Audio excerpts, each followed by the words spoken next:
Usa ka mayong gabi mga angkol o mga ante.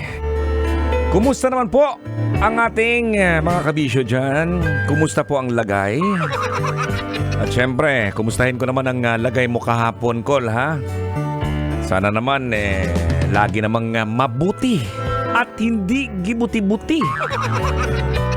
At syempre naman sa mga auntie din natin, sana naging masaya naman siguro ang iyong araw kahapon at yung araw mo ngayon.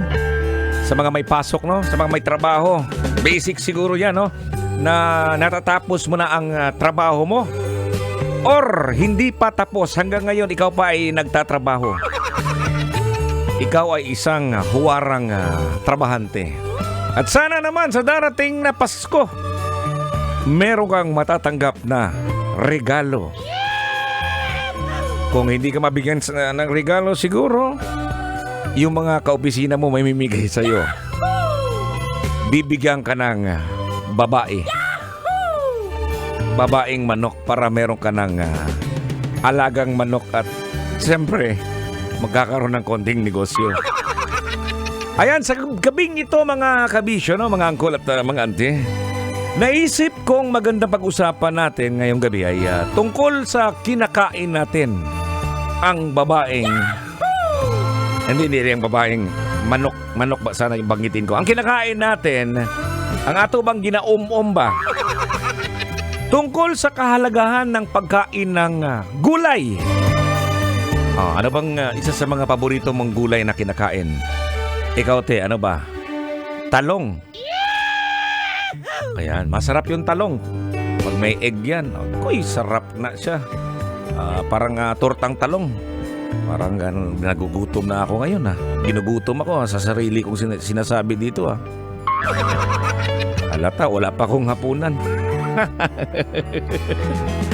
At eto naman, yung sinabi ko kanina mga angkol na ang kalagahan ng pagkain ng gulay. Ano bang benepisyo na makukuha natin para maging maayos ang paggalaw at pag-perform ng ating katawan sa pang-araw-araw na mga gawain sa opisina, sa bahay, sa daan habang nagmamaneho ka sa ginagawa mong trabaho ngayon. Yung iba kasi hindi pinahahalagahan ang pagkain ng gulay. Kung sa atua pa ng gulay mo nagitawag og utan. Kol, malaki ba yung utan mo? At doon na yung mga gulay, no? Nabisan unsaon ni mo pag-um-um, mutuki ka, jud ka. Hindi mo kayang lunukin ng lalamunan mo, no? Kumbaga, pag kinain mo itong particular na gulay, sumasabit. Kaya bigyan mo ko ng panahon para pag-usapan natin ito, no? At para naman sa mga darating na panahon, kakainin mo na itong klaseng gulay na ayaw mo. Hindi naman ako eksperto nito, pero batay na rin sa ating pananaliksik. At para naman din mabigyan tayo ng siguro, no, information na bakit kailangan nating kainin. Kaya na-post ko, no, sa aking FB account sa Totoy Bato Official itong tanong.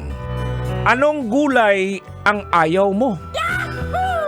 Alam ko niya, no? Naalala ko lang, no, nung bata pa tayo, ikaw te, ikaw Kol, no? May ilang mga pagkain na hindi kinakain nung tayo ay bata pa. Siguro eto banggitin ko ang siguro isa o dalawa. Ampalaya. Maraming ayaw ng ampalaya, no? Lalo na pag bata, sarap kaya ng ampalaya, lalong-lalo na yung medyo nabawasan ng pait, no? Nilalagyan ng kumot-kumuton man din na siya, ba? Kumot-kumuton o kasin. Tapos para mabawasan yung pait niyan, tapos isama mo na yung itlog, no? Scrambled egg. Tapos parisan mo ng sinangag. Sarap, no? Tapos yung bulad, yung tuyo na galing sa Puerto Princesa, yung danggit na dala ko, agoy kalame. Sarap nun. Pero ikaw, ayaw mo nung bata pa, no? Pero eto din, may mga bata din na ayaw ng okra. Okay. Kahit na anong gagawin ng mga magulang, kainin mo tong okra, ayaw. Kasi para siyang Di ba, Col? Para siyang ano? Anong ano? Basta ano lang. Oo, naalala ko lang itong okra ha. Hindi ginagamit namin ito, no? Sa nilalaro naming ano, yung ihahalo mo siya sa ano, no? Sa powdered na sabon para gagawing yung parang balloon ba yon, yung bilog. Oo, huyupo na to doon, tapos mag-form ng bilog niyan. Yun ang gamit ng okra ng mga kabataan. Ayun. Pero yung iba naman ayaw kasi parang ganon yun, no? Pero alam mo mga kabisyo, si Totoy Bato, hindi naman ako namimili talaga ng kahit anong klaseng mga ano niyan. Kinakain ko yan, anong klaseng gulay.